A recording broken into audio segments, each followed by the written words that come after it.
వారణాసి కాశీ క్షేత్రంలోని హైదరాబాద్కు చెందిన ఇద్దరు వ్యక్తుల మృతదేహాలు కలకలం రేపుతూ ఉన్నాయి. అయితే ఎవరైనా కూడాను మరణించిన తరువాత విశ్వనాథుడి దగ్గరికి వెళ్ళాలి, కాశీలోని మరణించాలి, తమ అంటే మృతదేహము కాశీకి చేర్చండి అని చెప్పేసి ఉత్తరాలు రాసి పెట్టి మరి మృతి చెందుతున్న వాళ్ళు ఉంటూ ఉంటారు. వీళ్ళు కూడా పెద్ద వయసు వారు ఉంటూ ఉంటారు. అంటే వాళ్ళ చివరి కోరిక ఉంటుంది, ఎప్పుడైనా మరణం అనేది కాశీ క్షేత్రంలో జరిగితే చాలా మంచిది, ఆ స్వర్గానికి వెళ్తారు, మరో జన్మ అంటూ ఉండదు, పునర్జన్మ ఉండదు అని చెప్పేసి భావించే వాళ్ళు ఇట్లాగా కోరుకుంటూ ఉంటారు. ఎప్పుడైనా నేను చనిపోతే నన్ను అక్కడ దహన సంస్కారాలు జరపండి, కనీసం నా అస్థికలు కాశీలో కలపండి గంగా నదిలో అని చెప్పేసి అంటూ ఉంటారు. అయితే ఇటువంటి కోరుకున్న నేపథ్యంలోనే అనేక చోట్ల నుంచి కూడా ఈవెన్ ఫ్లైట్స్లో, హెలికాప్టర్స్లో, హెలిప్యాడ్స్లో కూడా అనేక మృతదేహాలను తీసుకొస్తూ ఉంటారు. ఎక్కడెక్కడో చనిపోయే వారిని ఎంతో డబ్బు ఖర్చు పెట్టి అక్కడికి తీసుకొచ్చి అక్కడ దహన సంస్కారాలు చేస్తూ ఉంటారు ఆ హరిశ్చంద్ర ఘాట్ దగ్గర. సో దానికంటూ ఒక ప్రత్యేకత ఉంది. కాశీ మహాక్షేత్రం నిజంగానే అది పూర్తి నగరం మొత్తం అది ఒక శ్మశానం అయినప్పటికీ కూడా ఒక వైరాగ్య ప్రదేశం అది.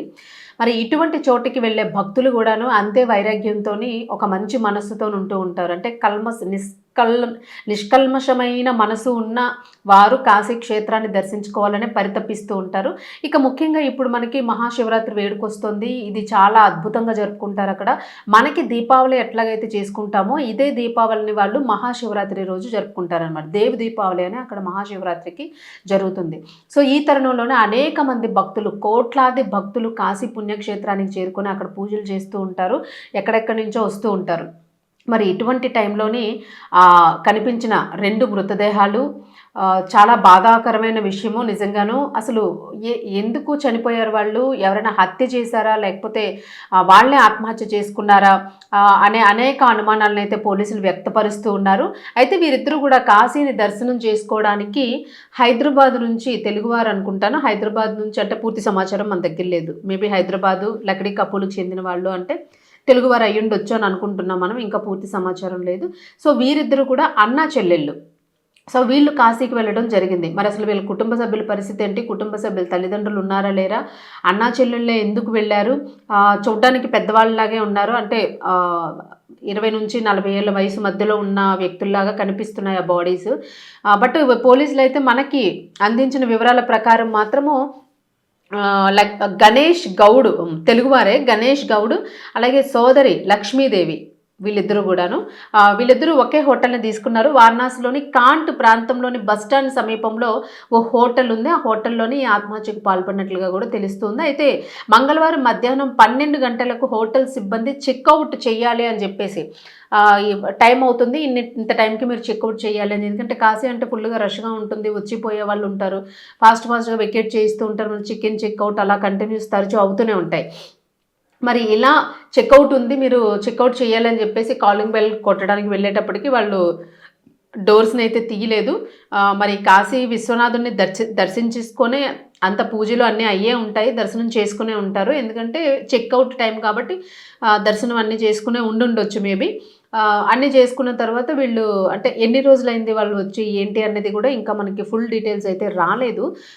బట్ ఏంటంటే ఇక్కడ అంటే పోలీసుల కథనం ప్రకారం మనకు తెలుస్తున్నది ఏంటంటే, వీళ్ళు 4 రోజులుగాను వారణాసిలోని కాంట్ ప్రాంతంలో సిటిన్ హోటల్లోనే బస్ చేశారు. 4 డేస్ ఉన్నారు అక్కడ. అంటే మనం కాశీ క్షేత్రంలో 3 రోజులు నిద్ర చేయాలి అని అంటూ ఉంటాము.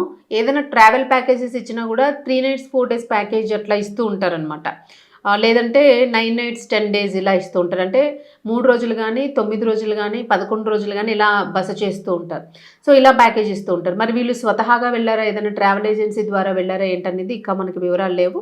బట్ వీళ్ళిద్దరు మాత్రం 4 రోజులుగా వారణాసి ఆ హోటల్లో ఉన్నట్లుగా తెలుస్తుంది. సో వీళ్ళు తలుపు తెరవకపోయేటప్పటికి చెక్అవుట్ చేయమని చెప్దామని తెరవకపోయేటప్పుడు వెంటనే వీళ్ళకి అనుమానం వచ్చింది. తలుపులు చాలాసేపు గట్టిగా కొట్టడం జరిగింది, కాలింగ్ బెల్ కొట్టడం జరిగింది, సౌండ్ రాలేదు. రాకపోవడంతో వెంటనే పోలీసులకు సమాచారం అందించారు. వెంటనే పోలీసులు అప్రమత్తమై వచ్చిన తర్వాత తలుపుల్ని పూర్తిగా బద్దలు కొట్టి వాటిని క్రాక్ చేసి లోపలికి వెళ్ళడం జరిగింది.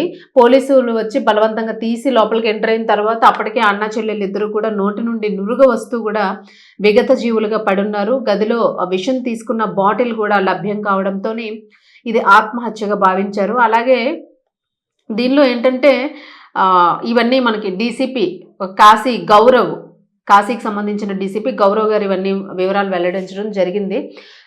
సో వీళ్ళిద్దరూ ఆత్మహత్య చేసుకున్నారని క్లియర్ కట్గా అర్థమవుతుంది. దట్టు 3 రోజులు చక్కగా అక్కడ నిద్ర చేసి పూర్తిగా నిద్రావస్థలోకి వెళ్ళాలని మరి వీరు ఎందుకు నిశ్చయించుకున్నారు, అసలు ఏం జరిగింది, అన్నా చెల్లెళ్ళు అది కూడా వేరే ఇతర ఎవరైనా అయితే మనం ఏ ప్రేమికులు అయితే ఆ ప్రేమ విఫలించిందనో లేకపోతే ఇంకో లేదు భార్యాభర్తలు అయితే అప్పుల బాధలు ఉన్నాయని ఇట్లా ఏదో ఒకటి మనం దాన్ని ఐడెంటిఫై చేయడానికి ఉంటుంది.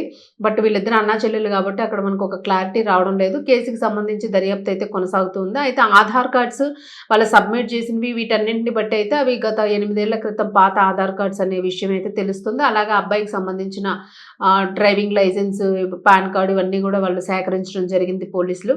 అలాగే వాళ్ళ రూమ్లో ఉన్న వస్తువుల్ని కూడా అన్ని కూడా ఎవిడెన్సెస్ అన్నింటినీ సేకరించారు. వాళ్ళకి సంబంధించిన కొన్ని మందులు కూడా అక్కడ లభించాయి అని చెప్పేసి కూడా పోలీసులు చెప్పారు. మరి దీనికి సంబంధించి అంటే వస్తువులు వాళ్ళకి దొరికినవి మందులు, అలాగే 2 లక్షల రూపాయలకు పైగా డబ్బులు కూడా అక్కడ ఉన్నాయి అని చెప్పేసి కూడా వీళ్ళు తెలియజేయడం జరిగింది దీనిలోని. సో అయితే ఇక్కడ ఏంటంటే అంచనాకి మనం అనుకున్నా కూడా సో వీళ్ళు అంత అమౌంట్ కాశీకి వెళ్ళడానికి అంత అమౌంట్ అవసరం ఉండదు యాక్చువల్గా. ఇద్దరు వ్యక్తులు వెళ్ళి ఎంత బాగా అన్ని క్షేత్రాలు చూసి రావాలనుకున్నా కూడా 50,000లోని చాలా ఎక్కువ, అది చాలా చక్కగా వెళ్ళొచ్చేయచ్చు 3 డేస్కి కదా. సో వీళ్ళ ప్లాన్ ఇంకేదైనా ఉందా, ఇంకాను అంత అమౌంట్ ఎందుకు తెచ్చుకున్నారు అనే కోణంలో కూడా విచారిస్తూ ఉన్నారు. అంటే ఇంకా కొద్ది రోజులు ఉండాలనుకున్నారా, లేదు ఇంకేదైనా ప్రాంతానికి కూడా వీళ్ళు వెళ్ళాలనుకున్నారా, లేదు ఇంకా ఏదైనా ఇతర ప్రాంతాలకు వెళ్ళి కాశీకి వచ్చి చేరుకున్నారా. సో అన్ని కోణాల్లో కూడా దర్యాప్తు చేస్తూ ఉన్నారు. మరి దీనికి సంబంధించిన డీటెయిల్స్ అయితే రావాల్సి ఉంది. సో చనిపోయిన వీరిద్దరూ కూడా హైదరాబాద్ లక్డీ కపుల్కి సంబంధించిన వాళ్ళు, అన్నా చెల్లెళ్ళు గణేష్ అండ్ లక్ష్మి, వాళ్ళిద్దరి పేర్లు కూడాను. సో మరి ఈ వార్త కుటుంబ సభ్యులకి చేరిందా లేదా అనేది ఇంకా తెలియదు మనకి. మేబీ వాళ్ళకి కాల్స్ చేసి ఉండొచ్చు, కుటుంబ సభ్యులకు తెలియజేసి ఉండొచ్చు.